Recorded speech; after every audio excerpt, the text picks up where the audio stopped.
오늘 더 디베이트에 오신 것을 환영합니다. 자, 2025년 보건복지부 예산안이 발표되었는데요. 그 규모가 자그마치 137조 6,480억 원에 달합니다. 이게 올해보다 9.7%나 증액된 정말 상당한 액수죠.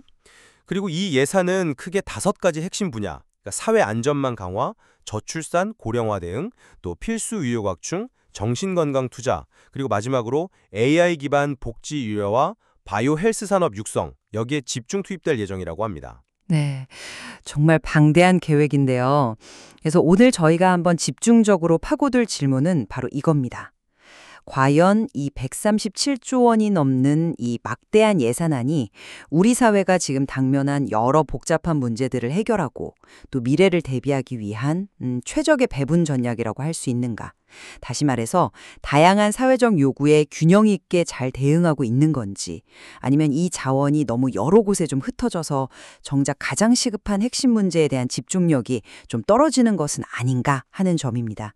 네, 저희 논의는 물론 보건복지부가 발표한 그 자료에 근거하고 있습니다. 맞습니다. 오늘 저희가 이렇게 나누는 논의에 대해서 시청자 여러분은 또 어떻게 생각하시는지 궁금한데요. 여러분의 다양한 관점을 댓글로 편하게 공유해 주시고요. 저희 채널 좋아요와 구독으로 응원해 주시면 저희가 더 깊이 있는 논의를 이어가는데 정말 큰 힘이 될 것 같습니다. 저는 개인적으로 이번 예산안이요. 현재의 어떤 시급한 사회 문제 해결과 또 미래 성장 동력 확보 라는 이 두 가지 목표를 잘 조율하려는 상당히 포괄적이면서도 시의적절한 접근이다. 이렇게 보고 있습니다. 저는 조금 다른 시각입니다. 물론 예산 규모 자체는 정말 인상적입니다만 이렇게 너무 광범위한 분야의 자원이 분산되다 보면 오히려 가장 도움이 절실한 핵심 영역에 대한 투자가 좀 부족해져서 정책의 실질적인 효과가 기대에 못 미칠 수 있다. 이런 우려를 좀 가지고 있습니다. 그럼 제 관점을 조금 더 구체적으로 말씀을 드려보겠습니다. 우선 그 9.7%라는 증액률 자체가 상당히 이례적이거든요. 그만큼 정부가 이 보건복지 분야의 중요성을 크게 인식하고 있다는 방증이겠죠. 137조 원이 넘는 이 재원으로 우리 사회의 어떤 광범위한 취약점들을 보완하고 또 미래를 준비할 동력을 얻었다는 점, 이게 중요하다고 봅니다. 특히 제가 주목하는 부분은 현재의 안전망 강화와 또 미래를 위한 선제적 투자 사이의 그 균형입니다. 예를 들어서 기준 중위 소득, 이게 이제 전체 가구를 소득 순으로 쭉 나열했을 때 정확히 중간에 위치하는 가구의 소득을 의미하는데요. 이 기준 중위 소득을 역대 최고 수준인 6.51%나 인상했습니다. 네, 그 인상률은 정말 높더군요. 그렇죠. 덕분에 가장 기본적인 생계를 지원하는 생계급여, 그러니까 저소득층에게 현금으로 지원되는 복지급여인데요. 이 생계급여 대상 가구가 무려 6만 7천 가구나 늘어나게 되고요. 4인 가구 기준으로 보면 월 최대 207만 8천 원까지 받을 수 있게 됩니다. 이게 월 12만 7천 원이 더 늘어난 금액이에요. 근데 단순히 금액만 늘린 게 아니라 자동차 재산 기준을 완화하고 또 청년 근로소득 공제폭, 그러니까 34세 이하 청년의 월 60만 원에 더해서 추가로 30%를 더 공제해 주는 거죠. 이걸 확대한 것도 상당히 주목할 만합니다. 이런 조치들로 약 4만 명이 추가로 혜택을 볼 수 있을 것으로 예상되는데 기존 제도 하에서는 정말 아깝게 탈락했던 분들에게는 실질적인 도움이 될 겁니다. 그리고 국민연금 보험료 납부가 어려운 저소득 지역 가입자 한 73만 6천 명 정도 되는데 이분들에게 월 최대 3만 8천 원까지 보험료를 지원하는 제도도 새로 생겼고요. 이것만 봐도 현 시점의 어려움을 해결하려는 의지가 분명히 보인다고 생각합니다. 동시에 미래를 위한 투자도 놓치지 않았다는 점을 강조하고 싶습니다. 심각한 저출산 문제, 여기에 대응하기 위해서 아동수당 지급 대상을 만 8세에서 만 9세 미만으로 확대해서 약 50만 명의 아동이 추가로 혜택을 받게 되거든요. 특히 비수도권이나 인구 감소 지역 아동에게는 추가 지원도 계획되어 있고요. 또 고령화 사회에 대비해서는 노인 일자리를 14만 7천 개나 늘려서 총 115만 개 이상으로 확대하고 기초연금 지급 대상과 금액도 늘렸습니다. 더 나아가서 미래 먹거리와 직결되는 분야에도 꽤 과감하게 투자합니다. AI 기술을 복지 상담이나 의료 진단 같은 데 활용하는데 500억 원을 새로 투입하고요. 신약 개발 같은 것과 연관된 바이오 헬스 R&D에는 무려 1조 원 이상을 투자합니다. 이 외에도 거동이 불편한 노인 등을 위한 통합돌봄 서비스를 전국으로 확대한다거나 장애인 활동 지원 시간과 일자리를 늘리는 등 다양한 취약계층 지원책, 그리고 필수 의료 공백 해소를 위한 지역센터 기능 강화, 응급의료 지원 확대 등등이 포함되어 있습니다. 저는 이게 정말 복잡하게 얽힌 현대사회의 문제들을 해결하기 위한 다면적이고 또 현실적인 접근이라고 보는 거죠. 하나만 해결해서는 풀 수 없는 문제들이니까요. 네, 말씀하신 것처럼 예산 증액 규모도 크고 또 개별 사업들의 목표 자체는 저도 대부분 공감합니다. 137조 원이라는 정말 천문학적인 예산이 투입되는 만큼 긍정적인 변화에 대한 기대가 큰 것은 당연하죠. 하지만 문제는 그 배분 방식입니다. 이 막대한 자원이 과연 가장 효과적이고 또 시급한 곳에 집중되고 있는가 하는 질문을 던지지 않을 수가 없어요. 예를 하나 들어보자면 화장품 산업의 해외 판로 개척 지원에 528억 원이라는 예산이 배정되었습니다. 물론 산업 육성도 중요하겠죠. 하지만 이 금액은 앞서 잠깐 언급하신 취약지 응급의료기관 장비 지원 예산, 그게 191억 원이었죠. 그것의 2배가 넘는 규모입니다. 과연 이런 배분이 최선의 우선순위 설정일까요? 또 치매 환자 750명을 대상으로 하는 재산관리 지원 시범사업이라던가 은퇴한 시니어 의사 160명 채용 지원 목표, AI 응용 제품 상용화 지원 신규 500억 원 등등 정말 다양한 분야의 새로운 사업들이 신설되거나 확대되었습니다. 이게 마치 여러 개의 작은 바구니에 조금씩 나누어 담는 듯한 그런 인상인데 이것이 과연 한정된 자원으로 최대의 효과를 내는 방식일지는 좀 의문입니다. 저는 그래서 선택과 집중의 원칙이 다소 부족하지 않나 하는 점을 지적하고 싶습니다. 예를 들어서 지역 필수의사제 시범사업을 6개 시도로 확대한다거나 미수가 지속관리 시범사업 지역을 6곳 추가하는 등 취지는 물론 좋습니다. 하지만 규모가 작은 시범사업들이 여럿 보여요. 이런 사업들에 투입될 예산을 차라리 모아서 이미 그 심각성이 명백히 드러난 핵심 문제, 가령 생계급여 지원 기준을 더 파격적으로 완화한다거나 지원 금액을 추가로 더 인상하는 방안, 혹은 재정난 때문에 필수 진료과 유지조차 어려운 지방의료원의 기능을 좀 근본적으로 강화하는 데 집중적으로 투자했다면 훨씬 더 즉각적이고 강력한 효과를 볼 수 있지 않았을까요? 너무 많은 사업을 동시에 벌이다 보면 각 사업에 투입되는 자원의 규모가 상대적으로 작아져서 실질적인 영향력이 미미해질 수도 있고 또 이걸 관리하고 평가하는 데 드는 행정적인 비용이나 비효율도 무시할 수 없거든요. 결국 이것저것 다 해보자는 접근보다는 가장 아픈 곳을 먼저 제대로 치료하는 그런 전략이 필요하지 않았을까 하는 아쉬움이 남습니다. 사회 안전망 강화의 실효성 문제부터 좀 더 구체적으로 이야기 나눠보죠.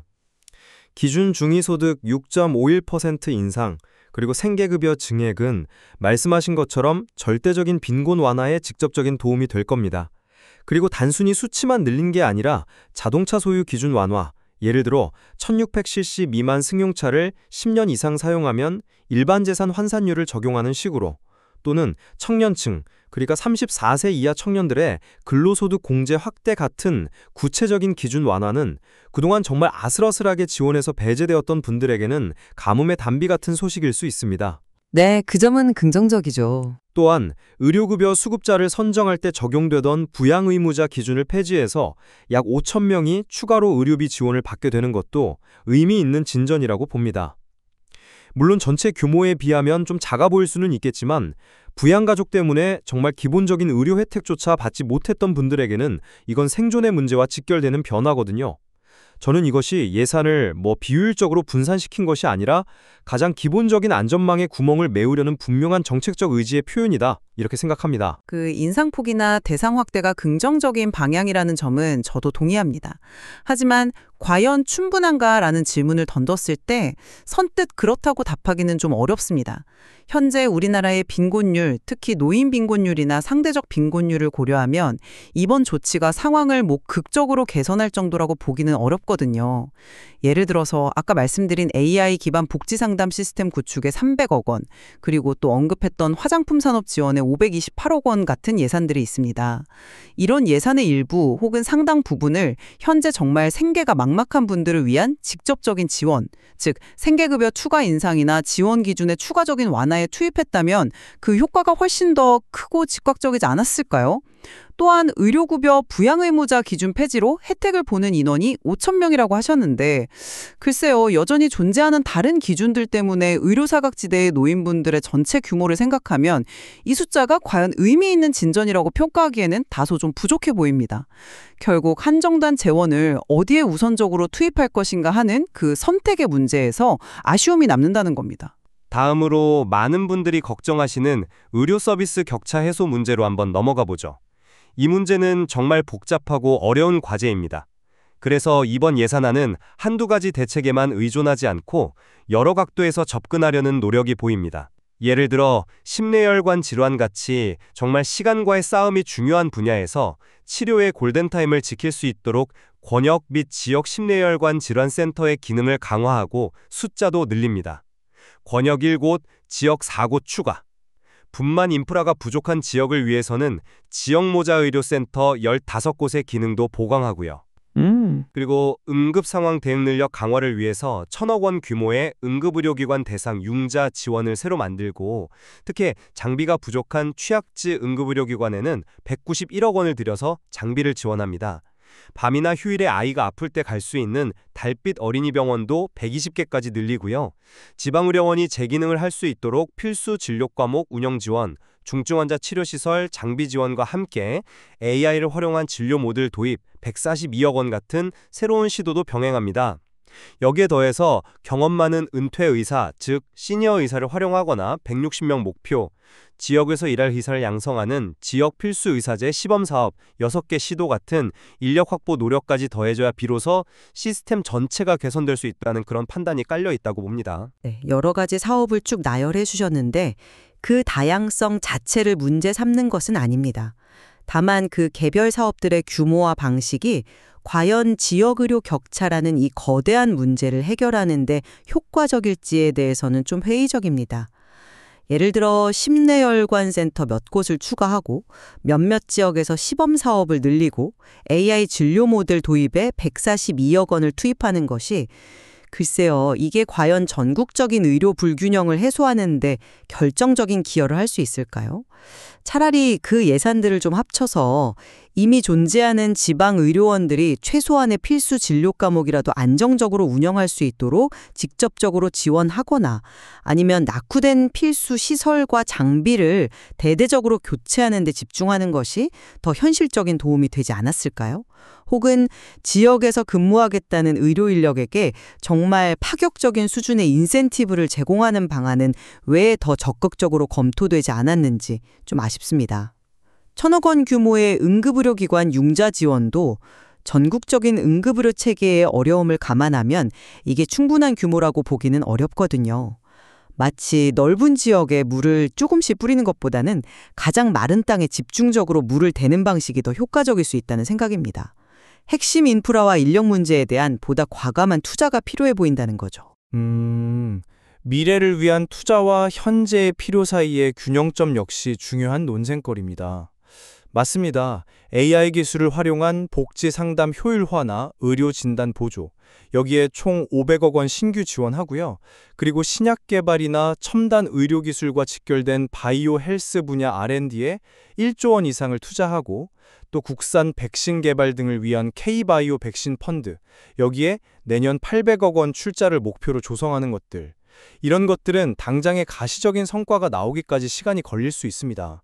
하지만 장기적으로 보면 우리 사회의 성장 잠재력을 키우고 결국에는 난치병 극복 등을 통해서 국민들의 삶의 질을 높이는 데 필수적인 투자입니다. 예를 들어 AI 복지 상담은 도움이 필요한 사람을 더 빨리 찾아내고 맞춤형 서비스를 연결하는 데 기여할 수 있고요. 바이오 R&D 투자는 현재로서는 치료법이 없는 질병에 대한 희망이 될 수 있습니다.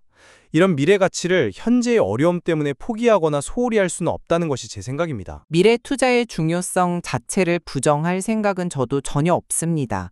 미래 성장 동력 확보, 당연히 중요하죠. 문제는 지금 이 시점에서 이 정도 규모의 투자가 적절한가, 그리고 다른 시급한 문제들과의 균형은 맞는가 하는 점입니다.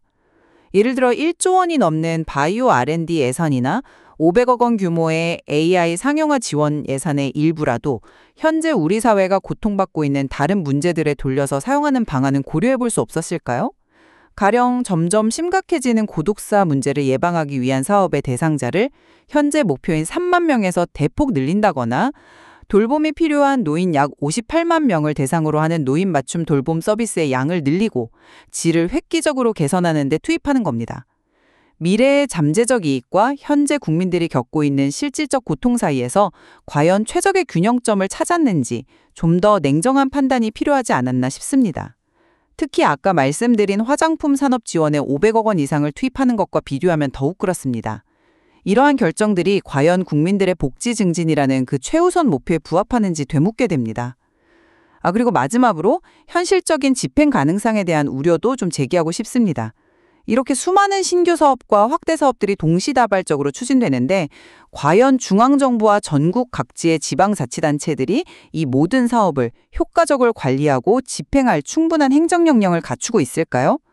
사업 가지수가 너무 많아지면 세부적인 관리 감독이 좀 부실해지거나 현장에서 정책 목표가 왜곡될 가능성도 배제할 수 없습니다.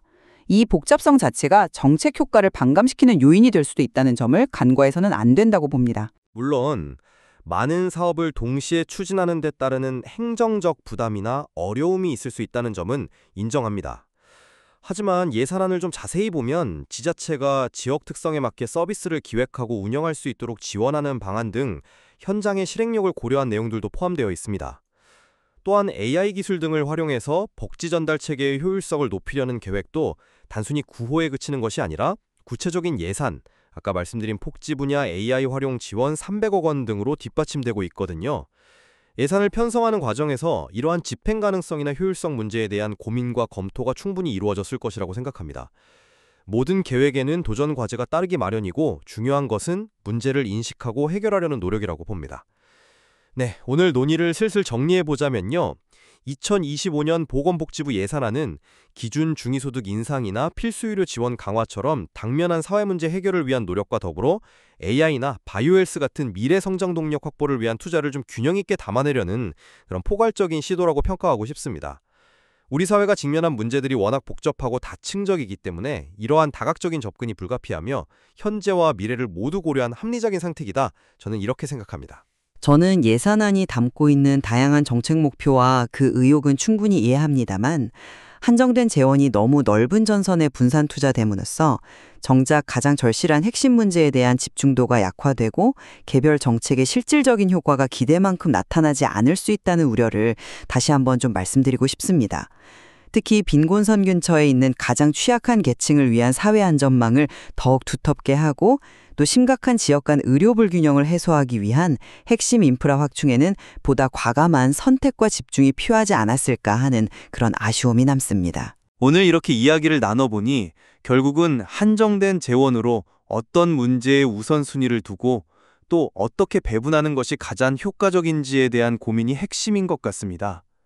이 점에 대해서는 저희 둘 다 그 중요성을 인식하고 있는 것 같고요. 네, 맞습니다. 그리고 미래를 위한 투자 역시 소홀히 할 수 없다는 점에도 어느 정도 공감대가 형성된 것 같습니다. 그렇죠. 다만 그 최적의 균형점을 어디에 설정할 것인가, 그리고 집중의 방식과 대상이 무엇이어야 하는가에 대해서는 여전히 서로 다른 관점을 가지고 있다는 것이 확인되었습니다.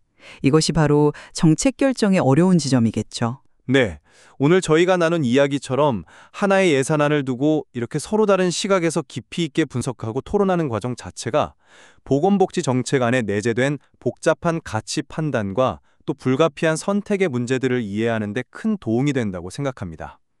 오늘 저희가 다룬 내용 외에도 보건복지부가 발표한 자료에는 더 많은 세부적인 계획과 수치들이 담겨 있으니 관심 있는 분들은 더 찾아보시는 것도 좋겠습니다. 네, 오늘 저희의 논의가 2025년 보건복지부 예산안을 이해하시는데 조금이나마 도움이 되었기를 바랍니다. 이 예산안의 방향에 대해 여러분은 최종적으로 어떻게 생각하시는지요? 댓글을 통해 여러분의 깊이 있는 통찰과 의견을 자유롭게 나눠주시면 감사하겠습니다. 그리고 저희 더 디베이트의 다음 논의에도 많은 관심 부탁드리며 좋아요와 구독으로 함께해 주세요. 감사합니다.